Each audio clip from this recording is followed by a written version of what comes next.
let me hit you with some stats before we start today's episode.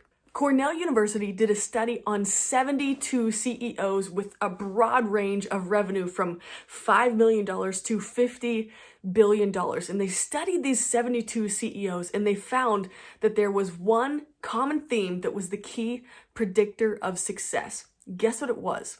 Self-awareness. Another study done found that 95% of people believe that we are self-aware.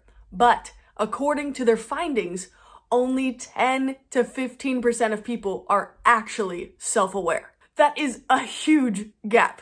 Because it's a seemingly hidden issue, I wanted to shed some light on it and bring in an expert so that we can all learn together how to become more self-aware. So for today's episode, I brought in one of my good friends, Shannon Golden. Shannon is a licensed mental health plus drug and alcohol therapist. And she talks about this subject all day long with her clients. So really, I couldn't think of a better person to jump on the pod and discuss this topic with. Our goal of this convo is to really serve as an introductory springboard for your journey to learn more about yourself and learn how to become self-aware. So let's hit it. Shannon. So, You're here in the Accidentally Intentional studio headquarters. How does it feel? I am pumped and I'm so excited. Well, it is just a normal day in my apartment, so. Okay, well, you made it cooler. I know, I really hyped it up. Okay, That's I feel good though. movie magic right there. You never know what's going to happen. We actually have no idea what's going to happen because I'm not sure where this conversation is going to take us. Because here's the thing, Shannon.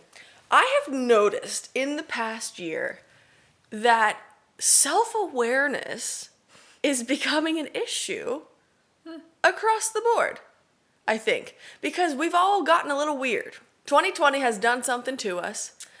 And I just feel like there are so many layers of all of us not really understanding, one, who we are, two, how we're received, and three, when to know when to change that about ourselves. So we're going to kind of talk about that today.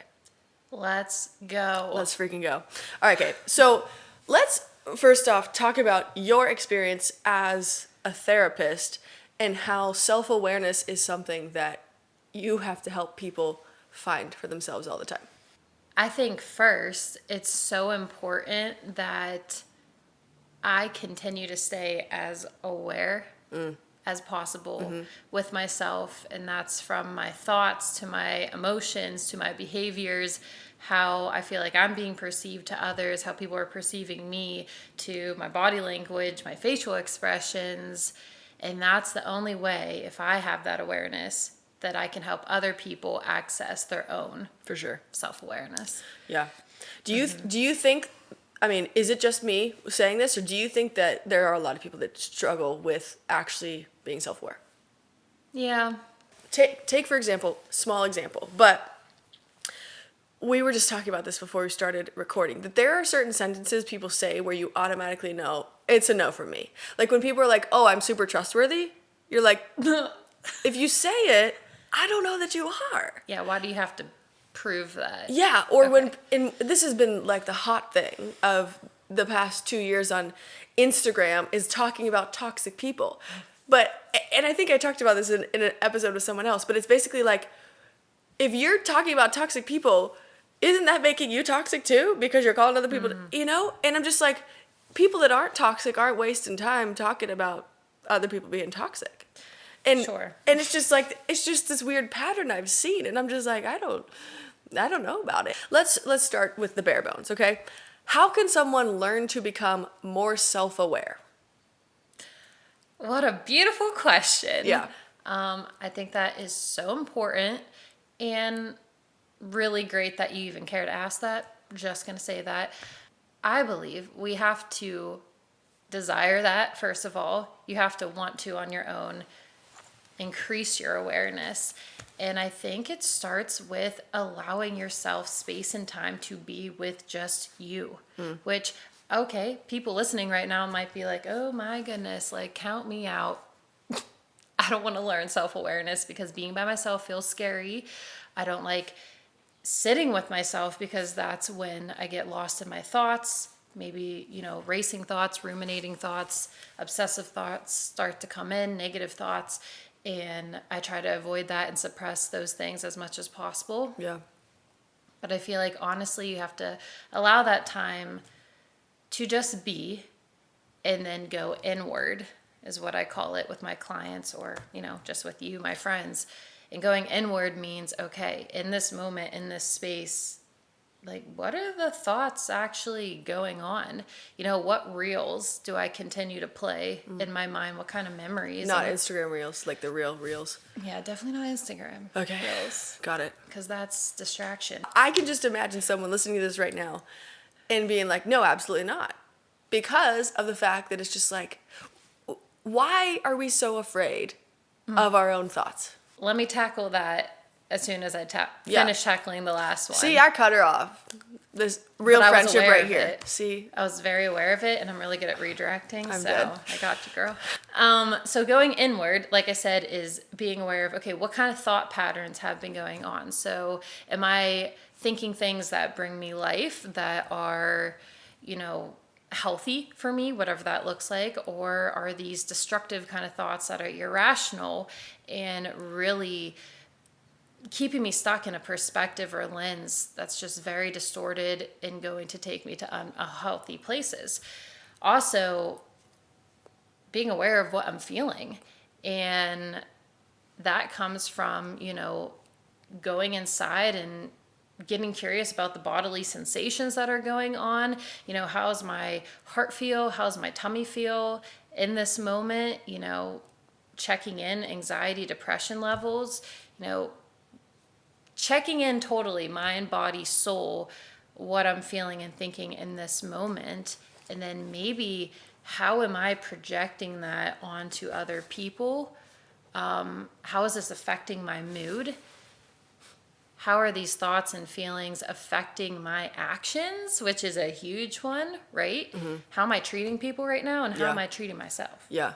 So I think that's very broadly a couple of the first steps. It's like, okay, hey, I want this. It's the whole, I'm admitting maybe I need to increase my awareness, and I have that desire. So, okay, great, check. One. Now, how can we open up a couple minutes or moments in your everyday life where there's no distractions, there's no people around, and you can gain a better relationship with yourself by going inward? No, those are really good. And I just imagine people listening to this. I'm just trying to play devil's advocate this whole conversation. Please this is what we do every Please time we do. talk. Yes. So what if people are like, I don't have time for that. I'm not going to think about no, that's all like woo woo. It's just fluffy. Feeling my, yeah. What do you say to that? Then how's it helping you not doing that? Oh, come on. Yeah. I mean, I think we need to get real. And I understand, guys, it's hard for me to sometimes pick up the mirror and look at myself and be like, yo, Shannon, come on. Yeah. Right? People are afraid of doing this because it doesn't feel good. So let's just talk about that. It doesn't feel good. Okay, I hear you. I understand. Experiencing some of these emotions are unpleasant. But let's just keep it at that, period. They are unpleasant. They just don't feel good. But what do we know about feelings is, what I ask my friends or what I ask my clients. What do we know to be true about feelings? Well, they're temporary. They chemically, biologically, scientifically, psychologically cannot last forever in our bodies. That is so great to know, because you will never always feel this way. So let's say someone is just like, okay, I'm going to spend time. I'm going to set the timer, and I'm going to start by spending 5 minutes with myself and my thoughts. Yeah. And it's just like eating them alive. Yeah. So here's my next question. How do you filter what is true versus what is self-sabotage in your mind? So basically, see, Zoe, now that you're by yourself, this is why you're such an idiot. That you said what you said today because you're so dumb. How do you filter whether that's like a true statement or something where you're just like, yeah, I need to work on changing this kind of thing? Ooh, such a good question, but such a big question. Yeah, sure. Very loaded. just going to add this in there real quick. Going to therapy, in short, having a guide like a therapist be there to hear your thoughts. And as you build your relationship over time, they're there literally. Their job is to point out the patterns and be like, hey, okay, what's going on here? Is this helping you? Is this bringing life or death, basically, in your life? Though a good question to ask yourself is, what are the facts and evidence that say that you are an idiot?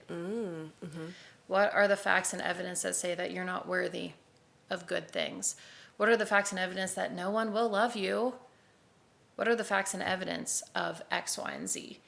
So this is getting into a little bit of CBT, cognitive behavioral therapy, one of the models I work from specifically, but it's all about literally dissecting your thought patterns, checking for the evidence, putting your thoughts on trial, hearing what the jury says, aka your friends, your community, your people. So this is where it's important to actually be discussing this with other people. Be open, because my goodness, can I just say this out loud? Like, we all have weird thoughts, okay?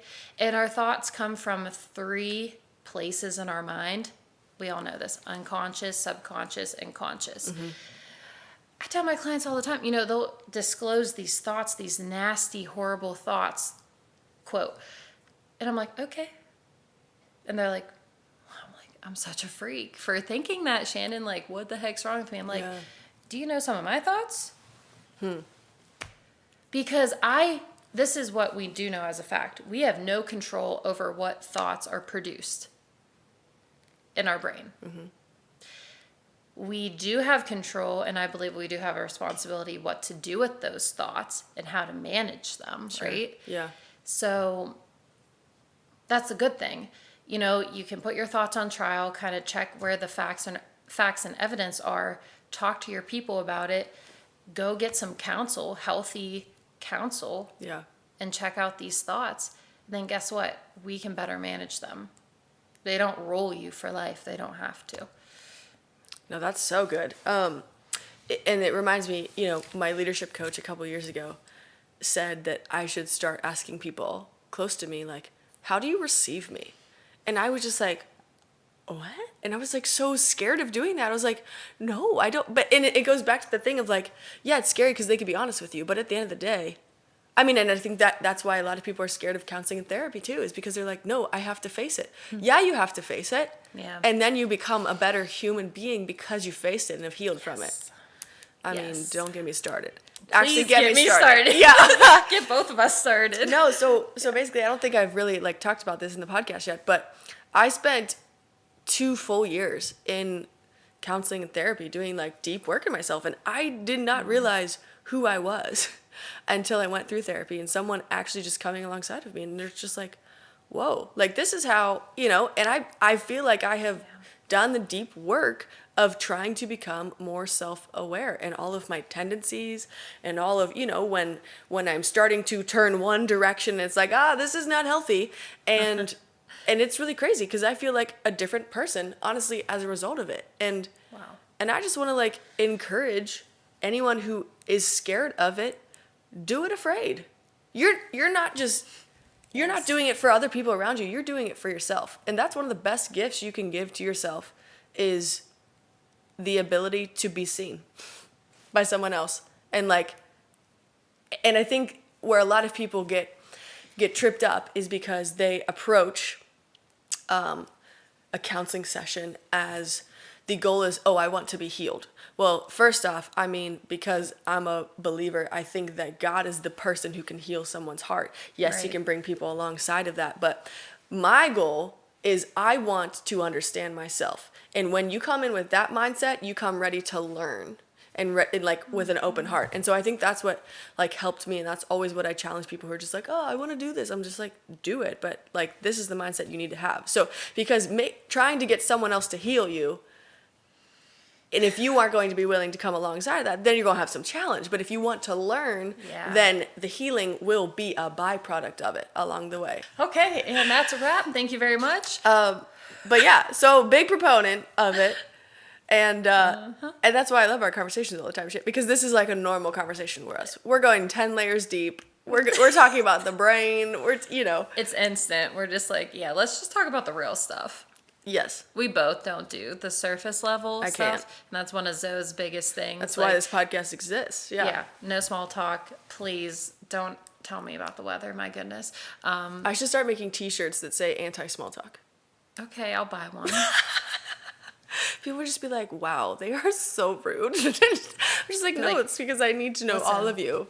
I like the layers. We like onions. That's right. Like that The episode episode scene in Shrek. in Shrek. Yeah. Haven't seen the TV show. Okay. Version. You know what? Shut up. Wow.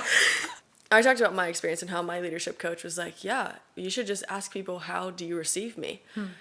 Take me through that from your understanding, or how you would do that in your life, because people are afraid that they're going to hear the truth. When I actually find that whenever I've asked people, they are seeing the best version of me, which I think is really interesting, because you're not going to ask someone typically who doesn't know your heart.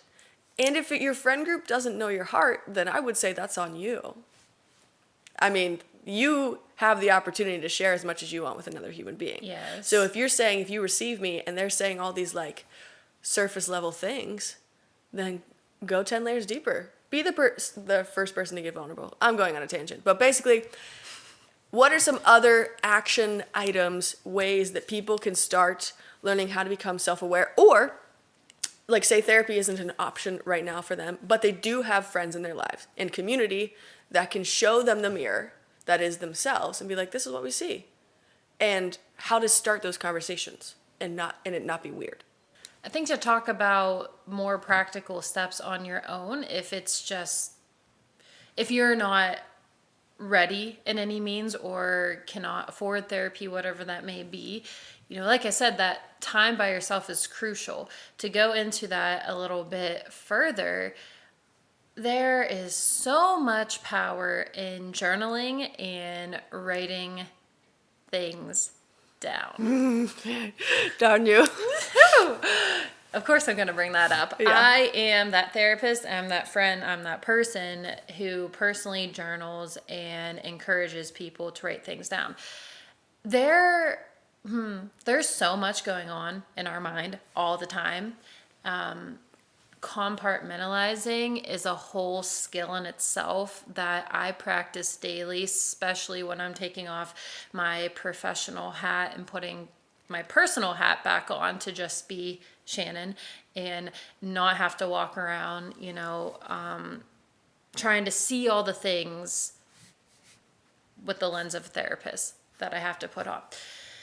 So anyways, being able to take all of this going on and sort it out on paper helps our minds make sense of things a lot quicker and easier, because we can physically see it, we have it down in an order, and then it really helps us to just be able to organize and dig into these thoughts further or bring them up later in conversations with other people.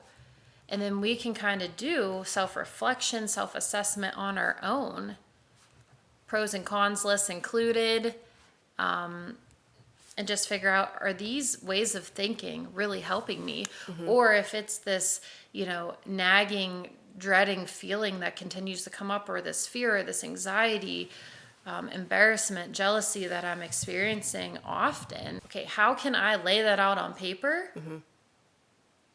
And see where this could be stemming from, where this could be coming from. So if you get to see in front of you, okay, here's these kind of thought patterns reoccurring that keep popping up, and I continue to feel this vulnerable emotion that's very unpleasant.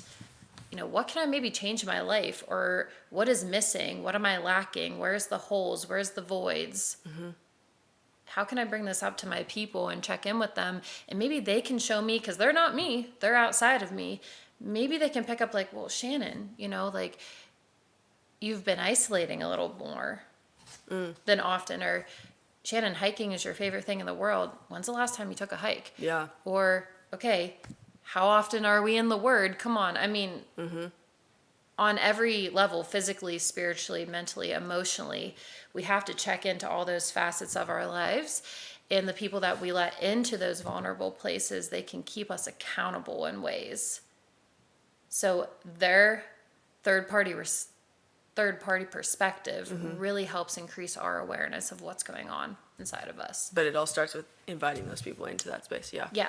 And that's your choice. And that's cool. Sure. That is your choice. For sure. And choose wisely. Yeah. Because you are susceptible to getting burned, hurt, rejected, like any other human. Yeah. So. But you're also susceptible to healing, growing relationships. Yeah. Increasing your vulnerability in a pleasant way. Absolutely. Yeah. It's both sides, and you should take chances to let people in. I am just encouraging people to be mindful of the right people, and all that means is look at someone's patterns of behaviors and how they treat other people. You mentioned the word compartmentalize, which I have heard used negatively before. Like, oh, why are you compartmentalizing? Like, That's can interesting. So, can you explain what compartmentalizing is? When is it healthy to use? I feel like this might be too vague or too specific of a question, but let's just start with compartmentalizing. Explain it. So I think this can look different for everyone and be used for different things, and could be used in a negative way as well. Anyways, to use compartmentalization for a positive, like I was saying with me in my job, I would be a hot mess and not very useful, not very present, focused with the people in my personal life and with my relationships if I just kept my therapist hat on the rest of the day. Like, I'm thinking about it right now, and it's actually, see, I'm being very aware, it's provoking a lot of emotions. I would just be a jittery, anxious mess, and I wouldn't be present, focused. Yeah. So being able to, in your mind, mentally sorting through these different thoughts and being able to put them in different boxes and put the lid on it and put it away for the night or the evening or the morning. And it's kind of like physically organizing or sorting something and putting them in boxes and packing them away. So if you can see yourself putting away your job into that box, where you can tap into that tomorrow and pull out what you need to, and then seeing yourself go into that personal box where you can engage in those relationships and have those conversations or get those tasks done, I think that could be helpful. And just to clarify, you're not saying be two different people. In No. case someone heard that. It's No. just like, no, you're the same person, but you have a different lens. It's just like different prescription level of lenses. Yes, and you glasses. are the same exact person. Yeah. It's just when you're prioritizing things, you have to be able to put things away. Yes. So you can focus at one thing at a time. Like, I'm focused on conversational This. Zoe right now. Yes. I'm not like, fun, let's go crazy and dance. So that'll be afterwards when we make our Instagram reel. Oh, yeah. Oh, for sure. Oh, yeah. And I think it's just about compartmentalizing is how can you stay as present in the moment as possible? I think that's really important. Yeah. Because like this morning, I was telling you, I was finishing up my therapy notes from the week. So Saturday morning, I was still tapped into clinical Shannon. Yeah. With all the jargon I have to use and thinking about my clients. I'm going to call you Clinical Shannon through this episode now. I'm What's just up? kidding. Sorry, keep going. So yes, I was being clinical Shannon, and I wasn't even thinking about you and I hanging out today in the conversations that we were having. So rude. No, I'm just kidding. See? It's not rude. It's compartmentalizing. Exactly. In a healthy way to keep you on track with where you are. Yes. It's this whole like be where your feet are kind of thing you're saying. It sounds like. And the whole separating, like you and Quaid were talking about, work-life balance. Ooh, look at you dropping the previous episode. Yeah, that's why we should watch them all so we can bring them all together. That'd be cool. Okay. Come on. Like, I will not, other than talking about self-awareness right now, this is just me. This is normal Shannon. Right. Talking about things I'm extremely passionate about with Totally. one of my closest friends. But I will not put on my therapist hat till 8 o'clock on Monday morning. I bet everything on that because Yeah. I don't want to. Right. And that's not where I need to be right now. So I'm not thinking about my clients and their traumas and their triggers right now. I don't need to. That's in their box. There you go. So I love that. On this whole concept of like being self-aware, when I went to therapy, I learned that I was codependent for the first time ever. And codependent means like, oh, so you're like a stage 1000 clinger? No, not really. Codependent means that, and you can give more beauty to this definition, but codependent basically means that you want to always make sure the people around you are taken care of, so much so that it can enter into the zone of being manipulative and trying to control their life. Which I was like, ew, gross. I don't want that to be part of me. So that's something I've like actively been working to cleanse from my system and kind of rewire that pattern altogether for myself. Is that a good definition? I think you worded that really well. Plus the fact that there's attachment issues there. Yes. Which is something that whenever I build relationships, I'm like, we're in it now. That's why I'm like anti-small talk. But so now I've been learning to like maintain a healthy balance of that, where it's not like, hi, oh my God, hi, I'm here all day long, blah, blah, blah, you know, and just be crazy. Yes? You wouldn't be being crazy. Okay, fair. There's just, can I use my favorite word? A lack of boundaries. Yeah. Where there needs to be boundaries instilled. Yeah. There's a lot of enabling that is occurring on both sides. Getting away with different things or encouraging you to do different things that would not be of good health, we could say. The limits, restrictions, boundaries are just very blurred. Yeah. And those attachment issues get very messy, and there's bonds that are being created. And when there's friction or other people involved in the relationship, dynamics get twisted, expectations are let down. I mean, that's the thing. Yeah. I could go. Yeah. So codependency is one thing. And so I kind of want to go through like a few like hot button, like not labels, but things that are just like, oh, if you do this, you could be this. So this might be something for you to look into. So I think codependency was one for me once I learned that, because it's not like codependency itself is not healthy, but the base, if you pull it out in a healthy manner, then you're being a healthy person. You just realize when you're tipping over the edge and getting to be too much. That's what I found for myself. Everything is on a spectrum. Yes. So, for instance, you and I have talked about the word manipulation before. And Shannon told me, oh, that's healthy manipulation. I said, what? Hey. I'm pretty sure healthy and manipulation don't go in the same sentence together. Give an example of healthy manipulation versus manipulation. So just to preface that, Yeah. I'm going to use the therapist card. I feel like I have the authority, maybe more than just someone else, to implement healthy manipulation. And all that means is it is an attempt to encourage someone or plant seeds in someone's soil to help them do something that would be way beneficial for their lives, to help them actually have to pick up that mirror and be like, oh, wow, that's kind of jacked up. That's kind of messed up. Right. That's messy. Maybe I should do something about it without me being passive aggressive towards them, demeaning towards them, and throwing it in their face. Yes. So they can feel shameful and feel condemned in that moment. Yeah.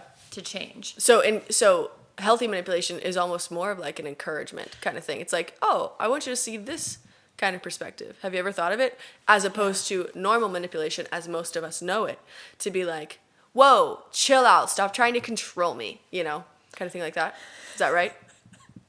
Yeah. Did you like my voice? In so fashion. Wow. I mean, manipulation, there's so many actually layers to it. It's way dynamic. We need a whole podcast for that. Though this is your attempt, you have very harmful, malicious intentions. I do? I'm just kidding. You're just saying broad and this strokes. would be called deflection with humor. Whoa! Is one of her defense mechanisms? No, I was asking, do I? Do you want to call me out right now in front of all these people? I just did.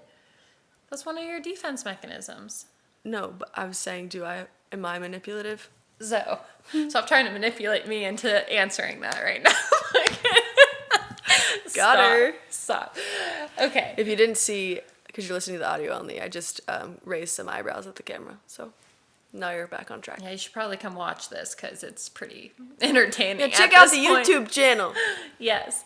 So I'm sure a lot of people at this point understand the term victimization. Mm-hmm. Another big word. Yeah, it's a hated word right now. Well, it's talk about a hot word. Yeah. The whole don't play the victim, don't be the victim. Yeah. Okay, that's actually really important though, because when we want to talk about manipulation, people not always, tend to come from a stance of being a victim. And they're making an attempt of communicating to someone in a very, we'll say, sneaky, passive-aggressive, sarcastic way to get their needs met in some way and get another person to do what they need for them. Let's play this right now. Let's make it real. Give me an example. Like you're saying to me. Do you want me to role play? Yeah, let's do it. Hi, Zoe. Hey, Shan. Just ask me how's it going. Yeah, how's your Saturday? I mean, it's fine. Oh, well, it doesn't sound fine. Well, it's clearly fine because, I just been at home all day by myself while everybody else went out and, hung out together. So. Oh, you're upset because I didn't invite you to hang out. No, I'm not upset at all. It's just like people usually tend to think about all their friends before going and making plans. So. Wow, you're doing great at this role play. I mean, I wouldn't laugh under normal circumstances, but because you put on your actor hat, you compartmentalized and put your actor hat on, it was very good. I role play often with my clients because that same thing that you kind of did there, something clicks. Yeah. And they're like, oh, I've done that. Yeah, duh. We've all done that. Yeah. We've all done that because we're extremely imperfect. That was an example of that passive-aggressive kind of victimizing stance that people take. And this is something to be aware of. Yes. When it comes to manipulation. How should it be said instead where you want to get the point across, like, hey, I was hurt that I wasn't invited last night? Or should you? Should you bring that up? Should that ever be said? Like in this specific instance. I hope this is an exact scenario that someone's faced and now we're giving them their script. Yeah, I hope my clients are listening. Yes, I mean, definitely you should communicate these feelings, because if it's taking you to a place like that where your communication style is going to change and you're going to hinder your relationships by coming off like that, then absolutely you're hurt inside. You were triggered by something, right? Yeah. Rejection, abandonment, loneliness. Something deep down came up because you were not personally invited, whether that was the intention or not, whether people were aware of it or not. That hit something deeper. So that is your responsibility. That's our responsibility to communicate to the other person. When this happens, I feel this way. I feel unwanted, not seen, not heard. I feel like you guys don't want to be around me. I feel like whatever when I'm not invited to the group hangout. Now, I could see someone saying that and just be like, well, I thought I shouldn't be manipulative. And so now I'm trying to control what someone does in the future. What's your response to that? You're saying if someone perceived that as being manipulative? Or someone who's like, I don't want to say that because I don't want to be manipulative. Then I would say we need to understand what being manipulative actually looks like versus healthy communication of your needs and your feelings and your wants. Yeah. Because nothing is unhealthy about using those I feel statements and coming to someone and being like, I feel this when this happens. Yeah. That's actually going to improve your relationship with that person. For sure. And because we're talking about self-awareness, let's flip the other side of that coin. You're the person who's receiving that. You just received an I feel statement because I feel like I'm dead. Often I realized previously, I would be the person who would have a very like cold response, like, oh, well, why do you feel like that? You need to chill out. Like, then trying to control how someone reacts to that, you know? And it's just like layers of this. So, like when people say, no offense, but you are literally telling someone, don't take offense by what I'm about to say because it's going to hurt. But I'm telling you right now, don't feel it. What? You know? On the topic of being self-aware, it needs to be both sides. How are people receiving my response? So, how should a person receive an I feel statement from somebody else? Yeah, definitely not with offense. If someone's actually taking the time to articulate a healthy statement like that and come to you about what they are experiencing versus what you did, because that's totally different. I feel statements are literally built to make it about you. Yeah. Like that needs to soak into people. They're not pointing a finger. It's not about shame on you. Why didn't you, Zoe, invite me or do this for me? You make me feel, No one can make you feel. Come on, girl! Any emotions. The world needs to hear this. Shannon Golden needs to hear this. Zoe needs to hear this. No one can make you feel anything. Yes. That is your own perception, reaction of how you are taking in a situation, conversation. That was it right there. I mean, seriously though. So to answer that, your response should be as open-minded as possible as the other person who was coming to you to tell you how you feel. So let's just play that out. You be it. You be that person. Just the same scenario we just talked about, what you should have said to me instead. Okay, we'll flip it. Yeah. So, honestly, I feel left out, and it actually just makes me feel sad, and it reinforces feelings of loneliness right now. I really hate feeling that way, and I know that's not your intentions or anyone's intentions if I wouldn't be invited to something, but I just wanted to let you know I feel sad when I'm not invited always to these group hangouts because you know how much I want to spend time with you. So here's what I'd say. Shannon, I'm really sorry. And you're right, it wasn't my intention, but I also didn't make the intention for you not to feel that way at the same time. So regardless of what my intentions were, that's what you felt. And so I apologize for that, and I don't want to do it again. So what can I do better moving forward to make sure that you feel included? Yes, two things. Go. One, I will say you do really well with this overall, I feel. I'm getting graded live. You are. I can think of specific moments in my mind where I've come to you about certain things, or we were in certain kind of seasons and situations were popping up and We've had this conversation before. We've had these conversations before, and we're probably sitting right here, and you address it in that way. And I think to even go into your response and even make it a little bit more stronger. Yeah, let's go. Is like, wow, Shannon, like, okay, I hear you. Like, I would feel that way too. That would be really frustrating for me as well. Here. Did I apologize? Because I meant to apologize if I didn't. You did twice. Okay, good. I'm very aware of how many times you apologized. Because some people just be looking for that apology. Continue. Yes. You said I'm sorry first, and I would say validating someone's emotions, that's this whole active listening, reflectively listening to someone. That's how you take a conversation even further. Like, my goodness, I would feel upset and I would feel frustrated too if I was left out or felt like I was left out of a situation. You know, I'm sorry. Thank you so much. Thank them. Thank you so much for coming to me and letting me know. That actually shows that you care about our relationship.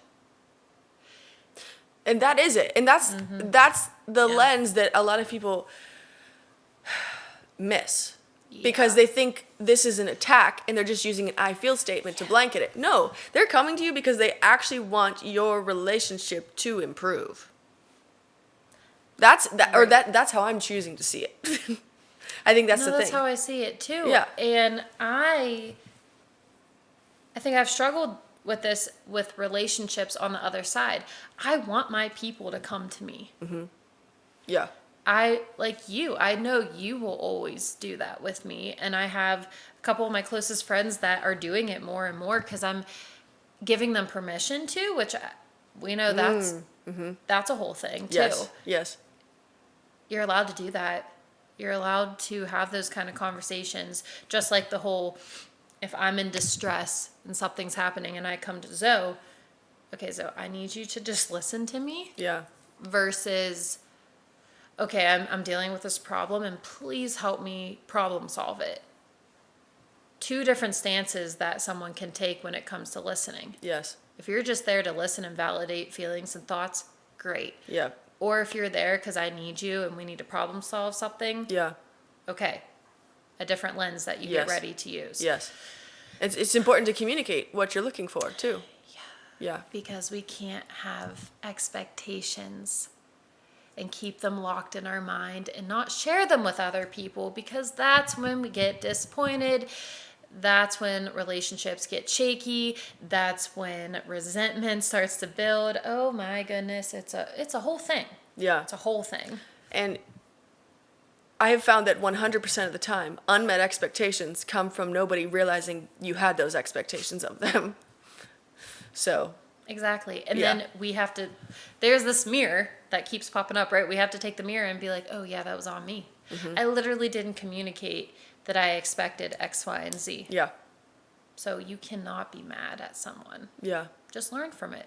Do a little bit better. Yes. Okay, no, that's really good. To summarize that whole reaction, if someone approaches you with an I feel statement, 1, validate their feelings. Put yourself in their shoes if you need to. Yeah. That's empathy is huge. And if you don't have empathy, I feel like empathy is the number one thing we can all work together to gain this year. Yes. And then number 2, you said thank them for saying it and being vulnerable to whatever degree. Absolutely. And I think I was wrapping it up saying, yes, like with my people and you know, my close relationships, when you actually come to me and address those things, not from a scary, aggressive place, from just an assertive, kind, warm stance, that shows me that you care about me. That shows me that you love me. Yeah. And I need that. Just like any other human being. Please don't be fluffy with me. Yes. I even give my clients permission to give me, you know, good feedback. That's what I was just going to do. Yeah.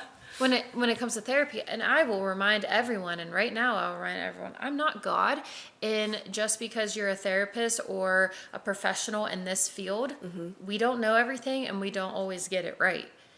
And I can continue to humble myself in that whole area and always keep your mind open for feedback, and people should be addressing you and helping you be better. Yeah. No, that's great. And so we just talked about that scenario of being on the receiving end. And so to kind of piece together self-awareness elements of a good springboard to start. Though, I mean, like, I'm not going to twist your arm. I'm just going to say counseling and therapy has changed my life, literally. Me too. Yeah. Well, Me too. Got you where you are today. Being on the other side of I've the been couch. on both sides. Yes. Yeah, both sides. How to be self-aware. 1, spend time with yourself, actually focusing on your thoughts and trying to trace the patterns back to, why am I feeling this way? What's the actual root of it? I mean, this is something I learned to do with anxiety too. Like in the Bible, it literally talks about David saying, why are you anxious, oh my soul? David is literally talking to his soul, being like, soul, come on now, where's this coming from? Why are you feeling anxious? Yeah. And that's an important thing to do. And then after that, asking people close to you, how do you receive me? Or like, what do you see when you see me? And say, be honest. Don't sugarcoat it. Right. And then 3rd, where can I improve? What are weak spots, you think, for me? Exactly. Yeah. Very simple and practical once you get started. Of course, like anything, you need repetitive practice. Right here, right now, spontaneous exercise that we're going to do. You included.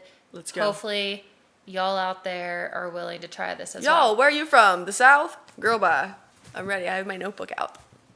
I don't think you need your notebook. Oh. So this would be considered a grounding mindfulness activity. What is this language you're saying? What's a grounding mindfulness activity? Use regular language. Grounding ourselves in the present moment, which is what mindfulness is all about. Real quick activity. Yep. We're going to be aware of our 5 senses for a couple moments. Okay. So, right now, in the moment, observe and notice 5 things that you can see.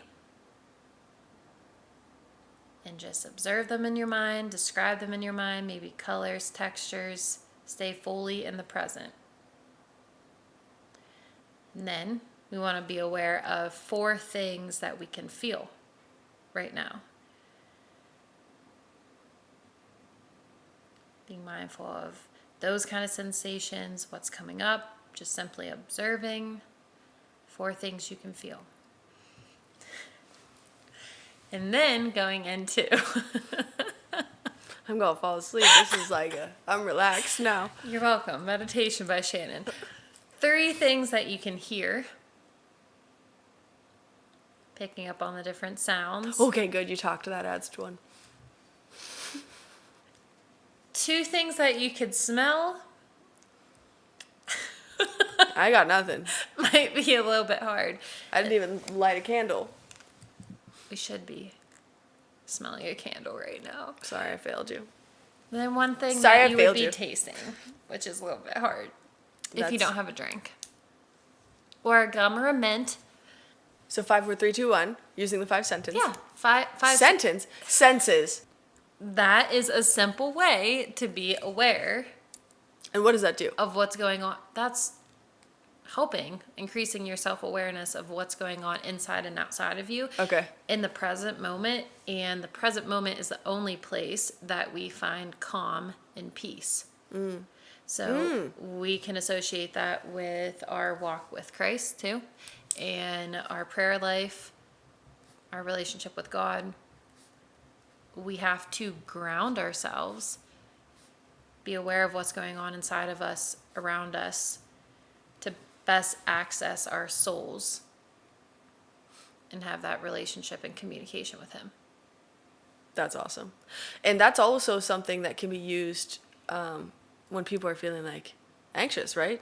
Yes. Panicky, like depressed, like All mental health symptoms or issues.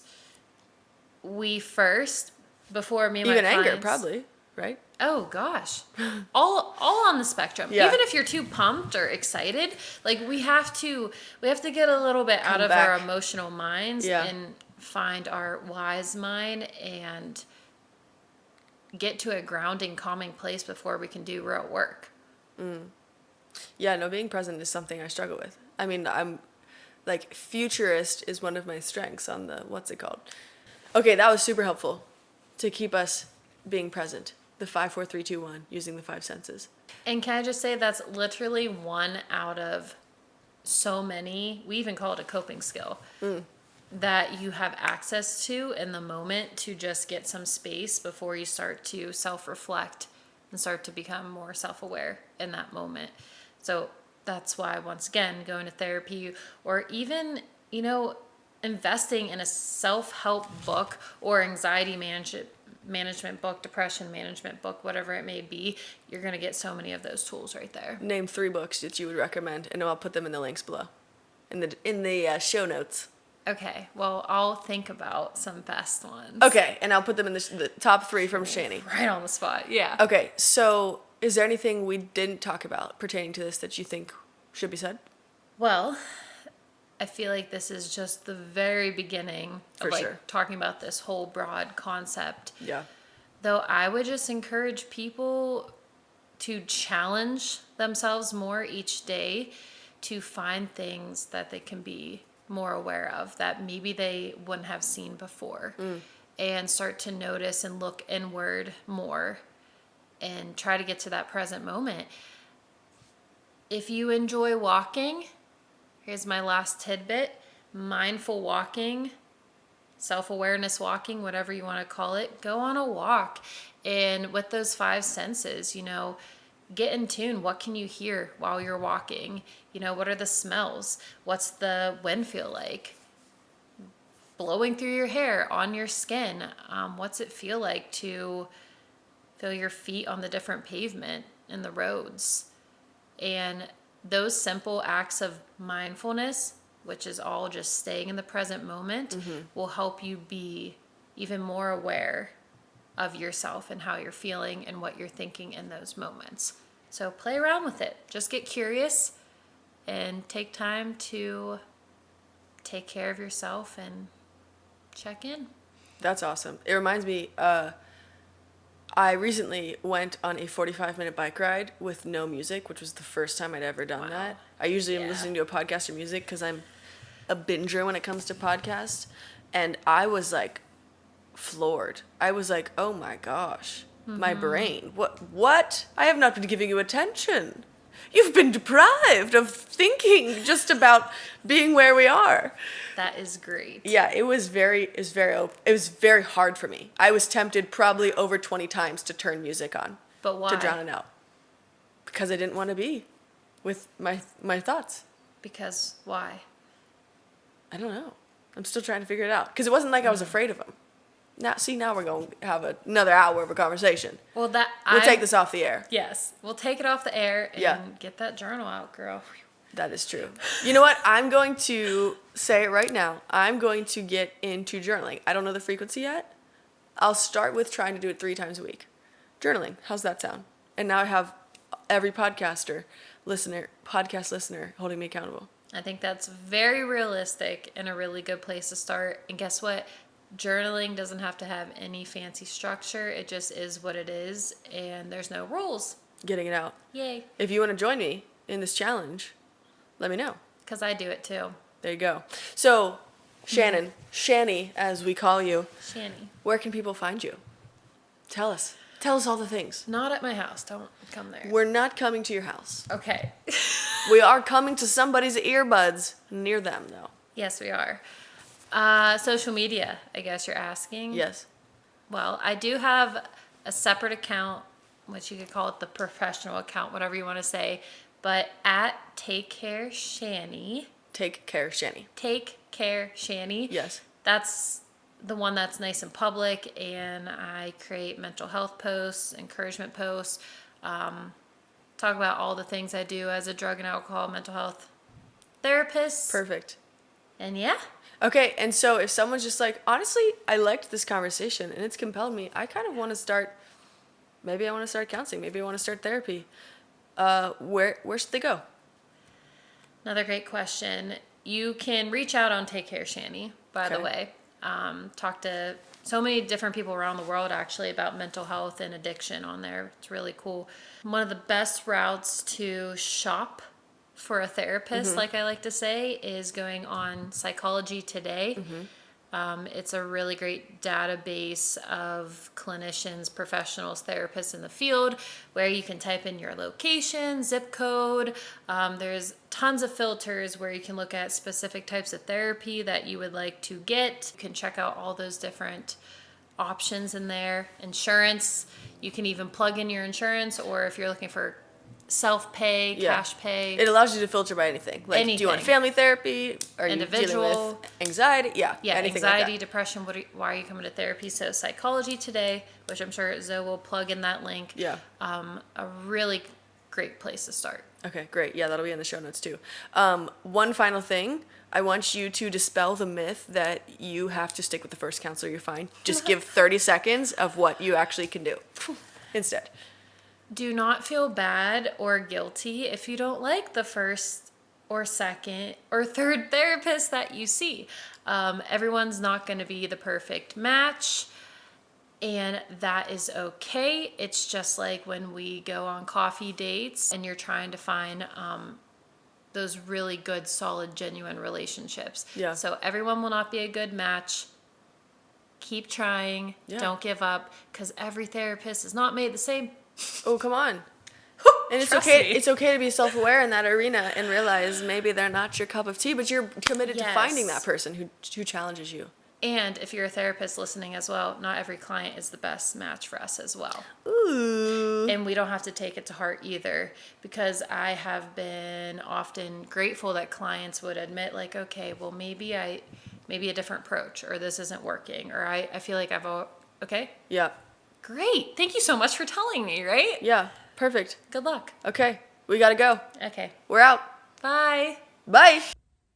Woo! I hope you got a lot from that convo, because I sure know that I did. As a reminder, in the show notes for this episode, I have links to books that Shannon and I have recommended on the topic of self-awareness, as well as the Psychology Today link if you want to begin your therapy and counseling journey, as well as Shannon's public Instagram. Let's hit some takeaways. When someone approaches you with an I feel statement, here are some best practices when it comes to your response. 1, validate their emotions. 2, thank them for sharing it. 3, apologize. Period. Don't say, I'm sorry you feel that way, because that's not really an apology, but just instead say, I'm sorry. Simple. I love when Shannon said the present moment is the only place where we can actually feel calm and peace. When we fixate on the past or focus on the future, that's where the anxiety can start to bubble up. 3, no one can make you feel anything. And 4, give people permission to openly communicate with you. And speaking of giving people permission to openly communicate, if you liked this episode, I'm gonna bet you're gonna love this one too, because it's a real candid conversation with my best friend on how to find and become an intentional friend. So hey, click on that one and I'll see you in the next video.